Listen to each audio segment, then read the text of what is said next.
بسم الله الرحمن الرحيم الحمد لله رب العالمين والصلاة والسلام على نبينا محمد وعلى آله وأصحابه أجمعين ثم أما بعد إخوة الكرام السلام عليكم ورحمة الله وبركاته إخوان إن شاء الله nous allons donc aborder un sujet qui est important par rapport à ce qui constitue le bonheur, si l'on peut dire le bonheur. Qu'est-ce qui fait que d'une certaine manière toi tu peux te sentir heureux ou bien dans ce bas monde, dans ton cœur, et par rapport à ce que Allah Jalla fi'ula nous enseigne. Et par rapport à cela, on te dit Rasul jami'an alayhim as-salatu was-salam bu'ithu lil hidayah al-khalq ila asbab as-sa'adah wal-ulum wal-i'tiqadat as-sahiha wal-a'mal as-salihah. Wa ala hadha intafaqat ash-shara'i'. Vous savez, l'ensemble des prophètes, l'ensemble des envoyés, eh bien, ils ont été envoyés pour une cause. Les prophètes, les envoyés, tout cela qui sont partis dans les communautés, qui sont partis, donc dans tous les peuples qui nous ont précédés, jusqu'à même la communauté du prophète Mohammed, eh bien, le but c'était la guidance, de guider l'être humain, de le guider à toutes les causes qui lui permettront d'être heureux, de pouvoir amener les gens à la bonne croyance. C'est ce qu'on dit al-aqidah sahiha, la bonne croyance, mais aussi al-amal salih, à la bonne œuvre. Tous les prophètes, tous les envoyés, tous. Et cela a été ce sur quoi l'ensemble de la charia, des législations même précédentes, sont unanimes.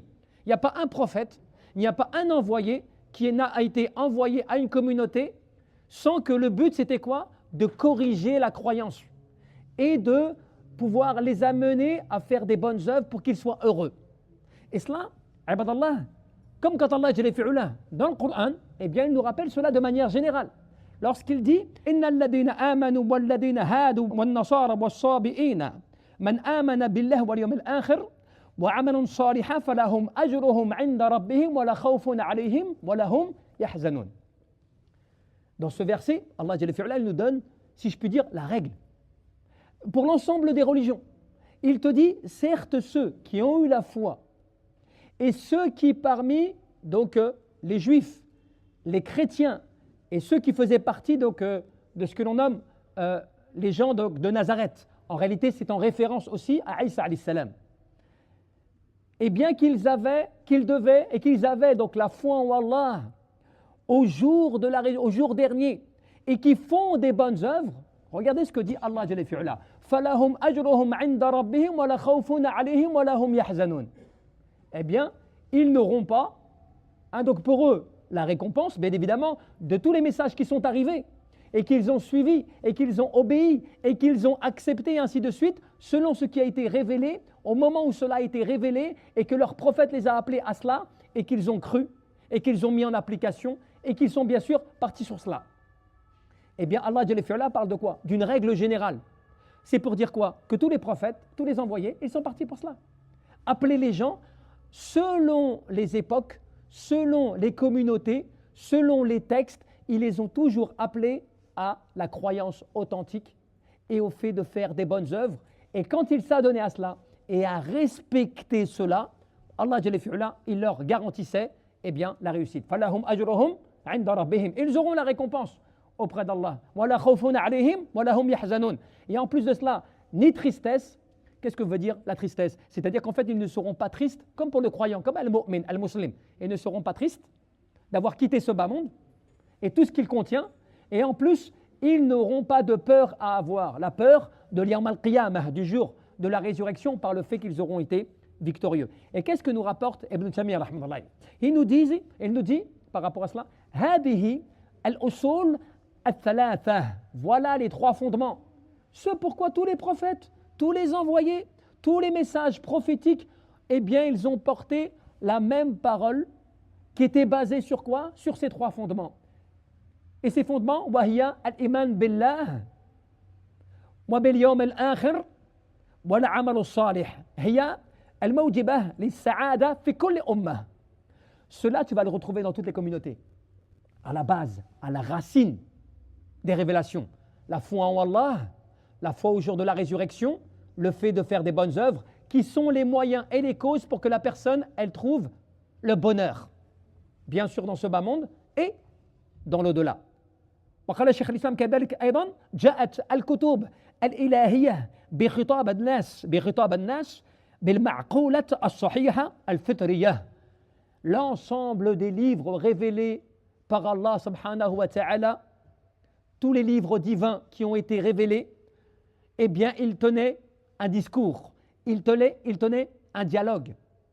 Le fait de pouvoir amener les gens à avoir une raison qui soit saine et avoir une essence, un naturel à l'adoration d'Allah Azza wa Jal. Donc de les appeler à raisonner sainement et afin qu'ils puissent ne pas aussi déformer la nature sur laquelle ils ont été créés, qui veut dire l'adoration d'Allah subhanahu wa ta'ala. Al-Fitrah. Tu as été créé, l'être humain a été créé de manière générale et globale pour l'adoration d'Allah. Donc les messages, ils ont été envoyés pour cela, pour corriger tes erreurs et pour te pousser à l'adoration d'Allah et pour ne pas que tu détournes ce pourquoi tu as été créé. Et aussi, فإن الرسول بعثوا يعني بتقرير الفطرة وتكميلها لا بتغيير الفطرة وتحويلها. Et tu vois, les prophètes et les envoyés, tous, ils ont été envoyés. Pourquoi? Afin de pouvoir parachever, compléter l'état naturel, ce sur quoi la personne a été créée, et en aucun cas afin de la détériorer ou de changer la nature de ce pourquoi tu as été créé. C'est comme ça que, tu vois, Ibn al-Qayyim, il te disait dans un de ses poèmes, il te disait que l'être humain, il a été détourné, à part Shaitan, de ce pourquoi il a été créé, afin de se retrouver non plus à adorer Allah, mais à se retrouver à adorer ses propres passions et à suivre Shaitan. Parce que lorsque tu ne te soumets plus comme cela, il y a une déficience dans ton adoration d'Allah, dans ta spiritualité à l'égard d'Allah. C'est pour ça, mes frères et mes sœurs, très important, quand tu vois les ulama, ils te disent quoi? Ils te disent al-qalb, le cœur, il est comme un contenant, tu vois, c'est comme un bocal. Le cœur, al-qalb, il est comme un bocal. N'importe quel bocal que tu peux posséder, à la base, il doit être rempli. Sinon, le bocal n'a plus d'utilité. Si tu as un bocal qui est vide et que tu laisses vide, on ne voit pas l'utilité de ton bocal. Eh bien, comme ton cœur. Donc, tu es obligé de remplir ce bocal d'un contenant. Si tu ne fais pas attention à remplir ton cœur d'un contenant qui est bon, c'est-à-dire d'une bonne croyance, d'une bonne foi en Allah Azza wa Jal et au jour dernier, et de faire des bonnes œuvres qui vont nourrir ton cœur, eh bien ton cœur il va se remplir de quelque chose d'autre. Quoi donc? L'amour d'ad-dunya, hubb ad-dunya, hubb al-mal, l'amour de ce bas monde, l'amour des biens, al-hawa, la passion, tout cela. C'est normal parce que ton cœur il ne peut pas rester vide. Comme le bocal, techniquement, si tu le laisses vide, il est inutile, il ne sert à rien, il n'a plus de but. Ton cœur, de la même manière, naturellement, il aspire à être rempli. Si tu ne le remplis pas de l'adoration d'Allah, tu ne le remplis pas, tu vois, des choses bonnes pour le purifier, eh bien, il va se remplir de tout ce qui va le détruire, de tout ce qui va le pervertir. Et même ta croyance, même si tu es croyant, même si tu as la foi, ta croyance va être altérée. Elle va être falsifiée par le fait que tu as laissé ton cœur se remplir de choses négatives. Subhanallah. Cela, ibadallah, quand tu réfléchis, tu comprends pourquoi, quand les gens, des fois, ils adorent Allah, ou ils font la prière, des choses comme cela, mais ils vont faire des choses incohérentes. Ou bien ils vont commettre des péchés graves, ou des choses comme cela, parce que c'est un problème de cœur, et un problème de contenu, de contenant dans le cœur, dans le bocal. C'est quoi qu'il y a dedans? Donc quand des fois tu vois que tu n'as pas la foi, tu es faible, tu n'arrives pas à adorer Allah Jalla fi'ula, tu négliges tes prières, tu es négligent tout court, tu es dans le rafla, l'insouciance, eh bien vérifie le contenu de ton cœur. Parce que le problème il part de là, pour qu'après le reste se manifeste physiquement, tu vois. Et on te dit, وَالنَّفْسُ إِنَّمَا تَنَالُ يعني كمالها بسعاداتها ونجاتها بالفطرة المكملة بشرعها المنزلة. L'âme, la personne, eh bien, elle va pouvoir atteindre cette perfection, ce bonheur, tout cela et tout, grâce au fait de la législation. Dès qu'elle va s'inspirer de l'adoration d'Allah, qu'elle va s'inspirer de la révélation, qu'elle va s'inspirer, tu vois, de la spiritualité, eh bien, elle va s'éduquer. Et dès qu'elle s'éduque, qu'est-ce qui se passe? Eh bien, elle devient meilleure. Et quand tu deviens meilleur, qu'est-ce qui se passe? Eh bien, tu vis mieux. et tu sens et tu comprends mieux pourquoi tu vis et pourquoi tu es là et pourquoi Allah Jalla fi'ala, il t'éprouve et des choses comme cela. Donc tu l'acceptes. Et quand tu l'acceptes, tu patientes mieux face à quoi? À la difficulté. Face à quoi? Face à l'épreuve et tout cela. C'est pour ça que les ulama te disent que as-sabr, n'est-ce pas? As-sabr, eh bien la patience, elle est yani, ala thalathati anwa', trois types de patience. As-sabr ala ta'atillah, wa sabr ala ma'asiyatillah, wa sabr ala aqdarillah. Trois patiences. La patience face au fait d'obéir à Allah, parce que tu peux pas obéir à Allah et adorer Allah si tu n'es pas patient. Parce que ça nécessite de la patience. Aussi, quand tu vas ne pas tomber dans le péché, tu vois, quand tu vas éviter les péchés, tu vas éviter tout ce qui est haram et tout, ça nécessite de la patience. Si tu n'es pas patient, tu vas commettre des péchés facilement. Normal, c'est logique. Une femme, elle va s'asseoir avec toi, elle va te dire, vas-y, viens, j'ai un peu de temps pour toi. Tu ne patientes pas, tu fais ce que tu as à faire. Mais le fait de te retenir, de t'empêcher, de t'éloigner des choses comme ça, et c'est valable pour tout, hein, les péchés, le vol, le mensonge, tout, eh bien, si tu ne patientes pas, eh bien, tu vas réaliser ce qui est mauvais pour toi. Donc, ça nécessite de la patience. Et enfin, la troisième patience, c'est celle où tu patientes par rapport aux calamités qui te touchent. Al-masa'ib, les calamités. Ça t'arrive, eh bien, toi, tu vas patienter. Tu n'as pas le choix. Tu sais que ça provient d'Allah, Jalla fi'ala. C'est comme cela. Et enfin, c'est pour cela, ibadallah, qu'on te dit quoi? On te dit وَمَاتَ مَا أَرَادَ الْمُسْلِمَ السَّعَادَةَ وَالطِّيبَ الْحَيَاةَ وَاللَّذَةَ الْعِشْ فَيُجَاهِدْ نَفْسَهُ عَلَى طَاعَةِ اللَّهِ وَعُبُودِيَاتِهِ. Tu vois, la personne, le musulman, il va pouvoir être heureux, le musulman va pouvoir être heureux à partir du moment, donc à être heureux, il va pouvoir être heureux, avoir une bonne vie, vivre une bonne vie, lorsqu'il va lutter contre sa propre personne, il va lutter contre son ego, à le forcer à obéir à Allah. Il va, tu vois, le contraindre, si je puis dire, à ce qu'il ne désobéisse pas à Allah subhanahu wa ta'ala. Dès qu'il va lutter comme cela, c'est pour ça qu'on te dit que, professeur, mais qu'est-ce qu'il te disait? Jihadu akbar, jihadu nafs. La plus grande des luttes, c'est la lutte contre ton propre ego, contre toi-même. Ta passion, tu vois, ton désir mondain, l'amour de tout cela, qui va t'amener à te détourner d'Allah Jalla fi'ala. Dès que tu commences à lutter contre cela, et que tu commences à contrôler tes passions, et à les pencher vers l'obéissance à Allah Jalla fi'ala, là tu verras, sans t'en rendre compte, tu vas commencer à découvrir le bonheur. Parce que tu vas être dans la situation de al-mutma'inna, l'apaisement, tu vois, le fait d'être posé. Et c'est comme cela que, regarde bien, Allah Jalla fi'ala, qu'est-ce qu'il te dit? Quand il te dit wasbir li'ibadati, wasbir li'ibadati, reste constant sur mon adoration. Ce qui veut dire que le fait d'adorer Allah et de rester bon et de rester attaché à l'adoration d'Allah, ça nécessite des efforts. Tu ne peux pas atteindre, tu vois, un bonheur dans ce bas monde et dans l'au-delà et être heureux et vivre une bonne vie, des choses comme cela, si toi-même tu ne te contrains pas à obéir à Allah et à suivre le chemin donc, auquel il t'appelle. Si tu commences à suivre tes désirs, tes plaisirs, que tu commences à te lâcher, tu fais attention à plus rien, tu te lâches comme cela, eh bien attends-toi que même si tu profites sur le moment, c'est un profit limité qui va t'amener à la tristesse, au désespoir, à l'angoisse, au souci. Cela va t'amener à la fin à la défaite et bien sûr au remords. Pourquoi?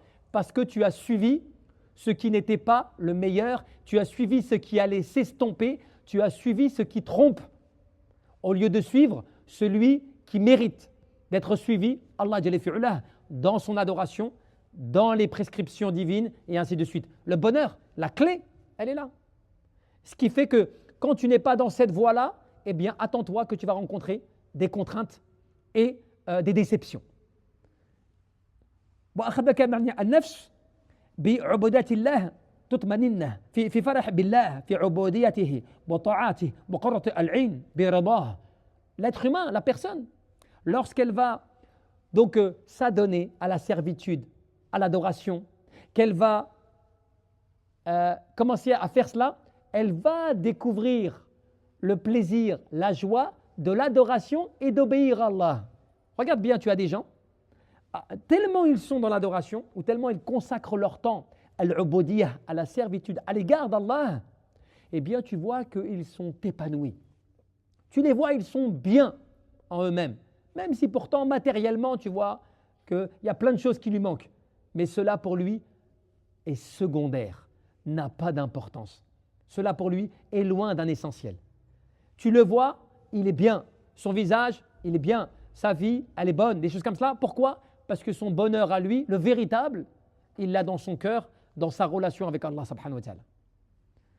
Et regarde bien pour terminer ce que te disait l'érudit, un des Ibn al-Qayyim, il te disait Allah subhanahu wa ta'ala al-adawah bayna al-shaytan wa bayna al-malak.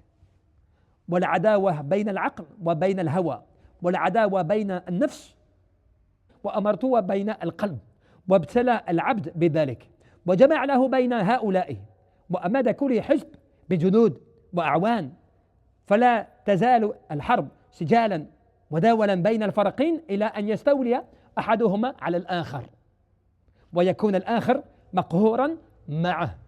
Il te dit, et cela, voilà une réflexion saine.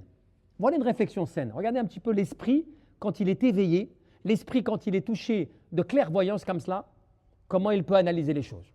Et il te dit ainsi, Allah subhanahu wa ta'ala a fait en sorte que l'adorateur rencontrera toujours deux types de choses opposées. Une chose qui est opposée à une autre, à savoir deux formes d'ennemis. Il y a d'un côté l'ange dont l'ennemi est Ash-Shaytan.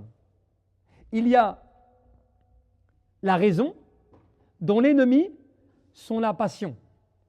Il y a donc le nefs de la personne, le fait que la personne soit donc dans l'obéissance, et son ennemi est le fait de suivre son ego qui l'appelle à commettre des péchés. Allah il éprouve son adorateur par cela, par ces deux types d'ennemis opposés, par ces deux types plutôt de catégories opposées.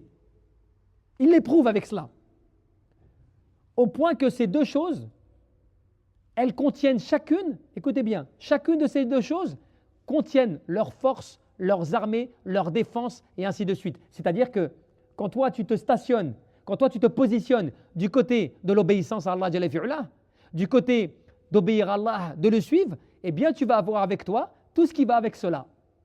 Les anges qui te soutiennent, la miséricorde d'Allah qui te touche, sa bénédiction, la guidance, la force de la foi, tout cela qui va te soutenir et qui va t'aider.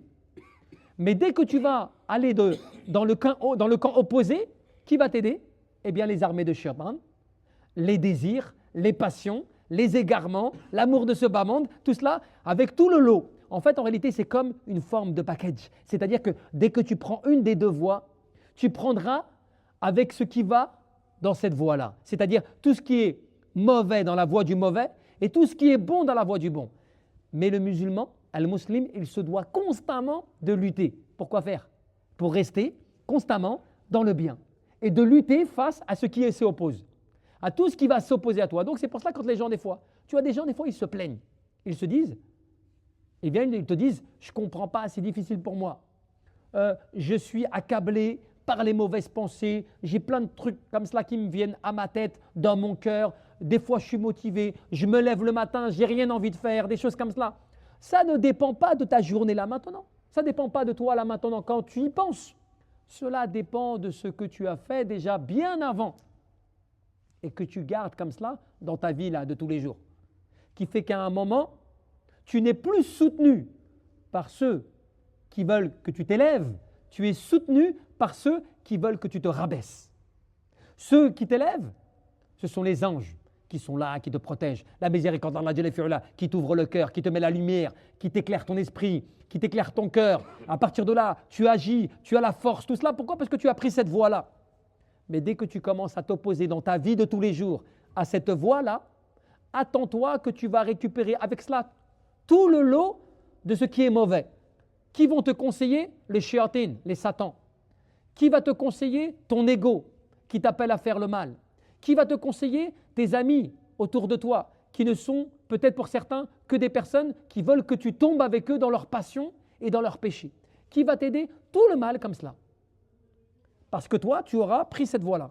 Mais quand tu vas lutter pour ne pas tomber dans celle-là et rester tout le temps dans la bonne, tu ne seras jamais dans la difficulté. Allah, il va t'assister et de plus en plus tu tiens Allah il va t'élever, il va te renforcer au point que tu vas avoir le dessus après sur le côté négatif. Donc rappelez-vous bien, mes frères, Inch'Allah, par rapport à cela, cette histoire, ce principe de bocal, de cœur, de contenant, de contenu, tout ce qu'il peut y avoir dans ton cœur, tout cela et tout, qui sont la cause de beaucoup de choses, et cette lutte à laquelle tu dois t'adonner dans le bien, et le fait que tu ne pourras jamais échapper à lutter contre le mal, parce que cela fait partie de cette dunya. Tu ne pourras pas échapper à cela. Mais c'est à toi après de te renforcer avec ce qu'il faut, de la manière qu'il faut, pour pouvoir avoir la force de lutter contre tout cela. Inch'Allah, Wallahu a'lam, tabaraka wa ta'ala.